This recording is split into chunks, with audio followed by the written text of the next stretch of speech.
Бъдещата географска конфигурация на Русия ще бъде различна. Има тенденции към самостоятелност някои руски републики и в северо-западната част на страната. Това наблюдение споделя руския опозиционер и бивш световен шампион по шахмат Гари Каспаров. В интервюто си пред Николай Кръстев от срещата на руските опозиционери зад граница, Каспаров признава, че опасенията на Путин за разпад на федерацията са реални. По думите му обаче, бъдещето на страната е в Европа, а Китай се готви да откъсне територии от нея. Още от наблюденията на опозиционерите на Путин вижте в следващото интервю.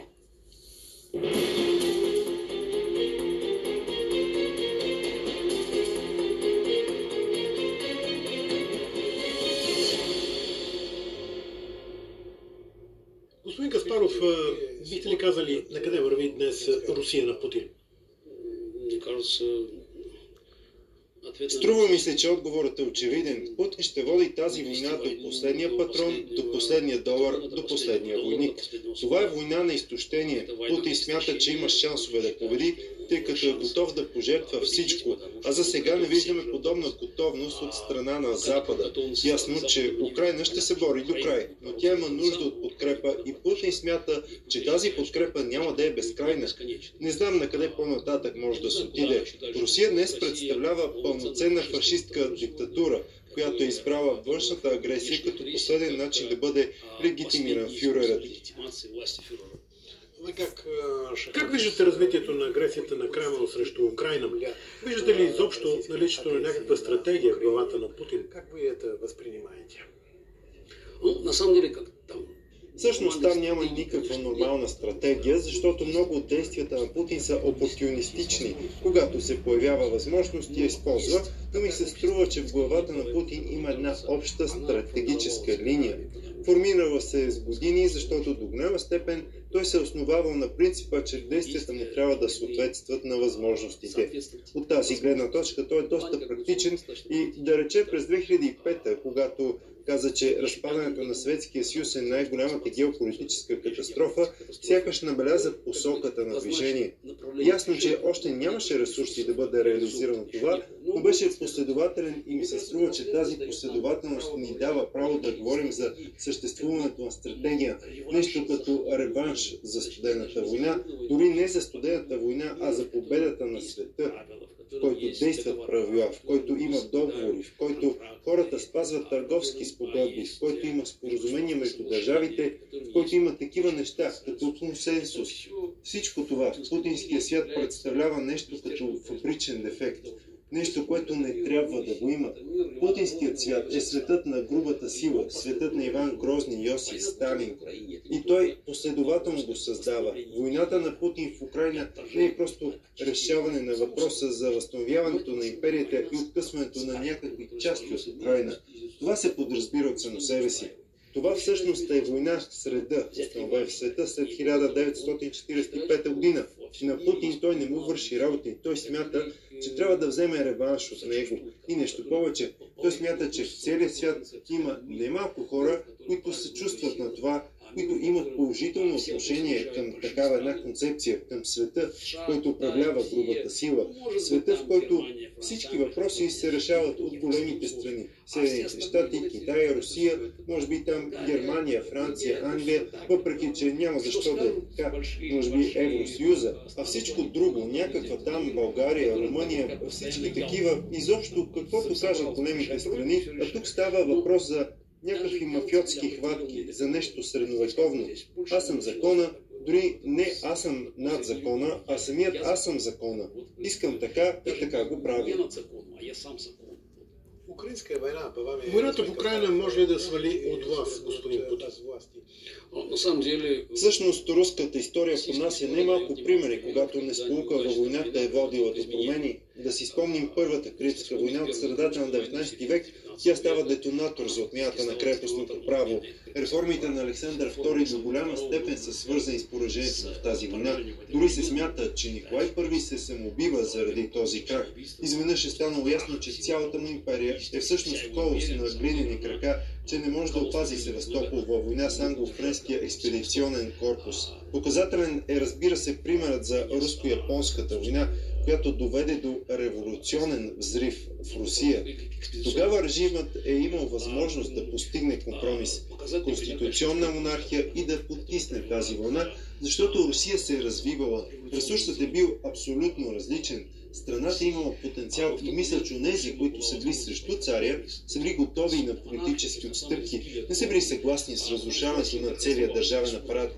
През 1917 година, 3 години след началото на войната, този ресурс е изчезнал и всичко се е сринало. Тоест, провалената война, лошият ход на войната е довел до взривоопасна ситуация. Може да се каже, че и през 1989 година обективното поражение в Афганистан е създал предпоставки отначало за разпадането на Съветската империя, след това и за краха на Съветския съюз. Затова сега военното поражение, при това военния разгром, може да създаде такива предпоставки в Русия. Според мен, шанс за освобождаването на Русия от путинския фашизъм дава единствено украинското знаме над Севастопол. Когато руският бюргер види украинското знаме над Севастопол, тогава ми се струва, че ще започне изтрезняването на обществото. Този имперски вирус може да се премахне единствено чрез силно разтърсване, и то трябва да съвпадне с украинския триумф, с освобождаването на територията на Украина и с краха на цялата имперска концепция на Путин. Според вас, може ли да бъде възстановена демокрацията в Русия след управлението на Путина в Русия? Използвахте думата възстановена. Всъщност този термин е твърде спорен, тъй като той предполага, че в Русия е имало демокрация. Дори да вземем 90-те години на Елцин, ясно е, че демокрацията е била недоразвита. Днес вече може обективно да оценим много действията на Елцин, които ни се струваха разумни тогава. Аз съм подкрепял Елцин, но е напълно очевидно, че основите на путинизма бяха положени още тогава. А ключовата основа е отказа от предаването на властта по законен начин с избори. Защо винаги съм казвал, че 1994 година беше годината на окончателната раздяла между Украина и Русия. През 1994 в Украина се състояха избори и загубилият Кравчук си тръгна. Ето това беше мирна смяна на властта. Това беше изключително важен момент. Украинският народ разбра, че той избира властта. А Елцин в този момент започва чеченската война, за да остане на власт на всяка цена.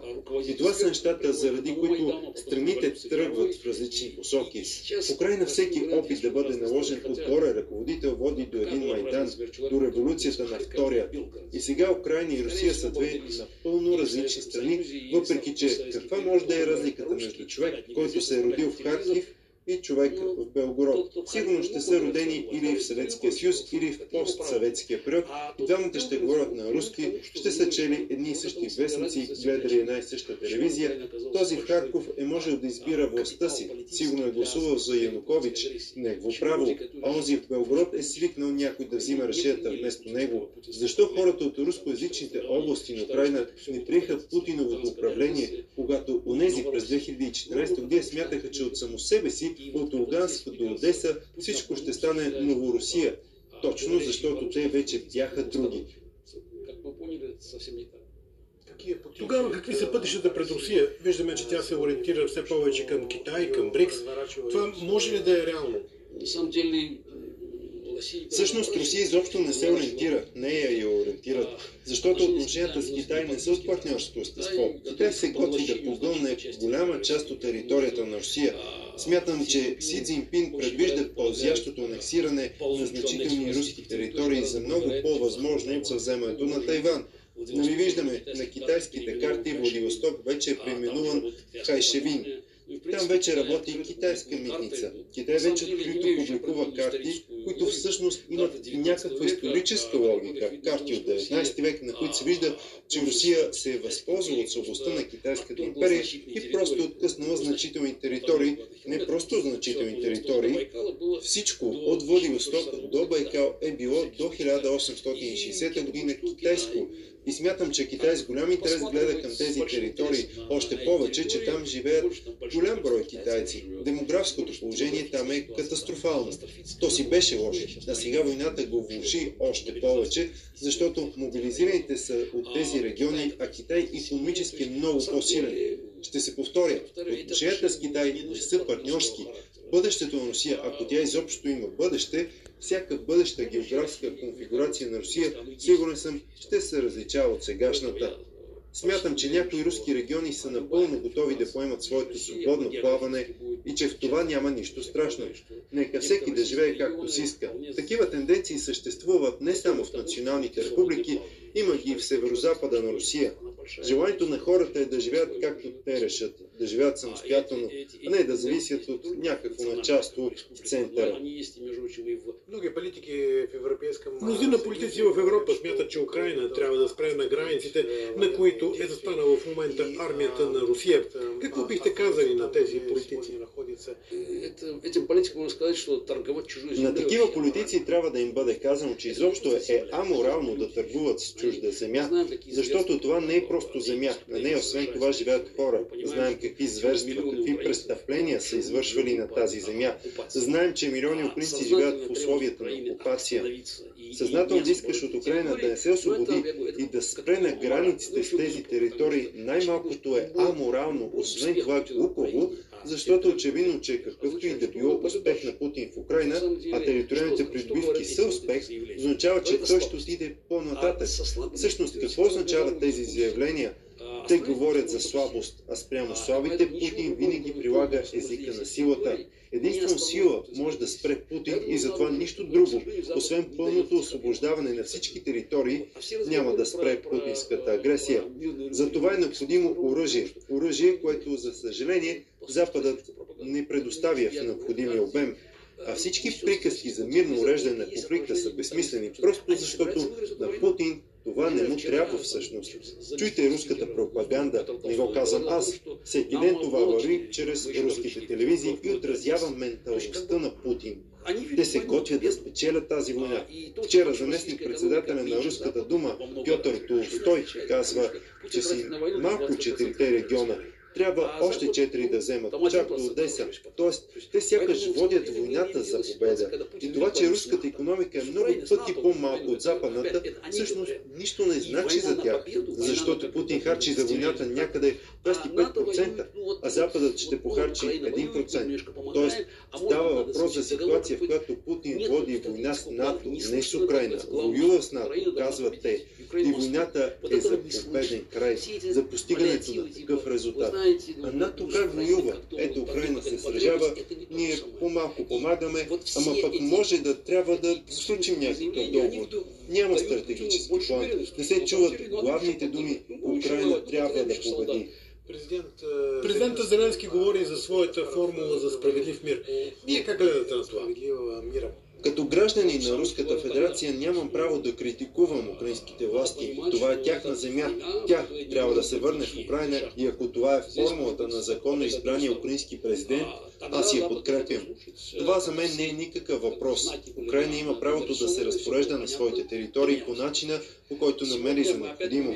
Всичко, което е от полза за Украйна е правилно. За мен е морално невъзможно да правя някакви критични коментари за действията на украинските власти, именно за това, защото дори аз с моята биография, въпреки всичко, съм представител на страната агресор.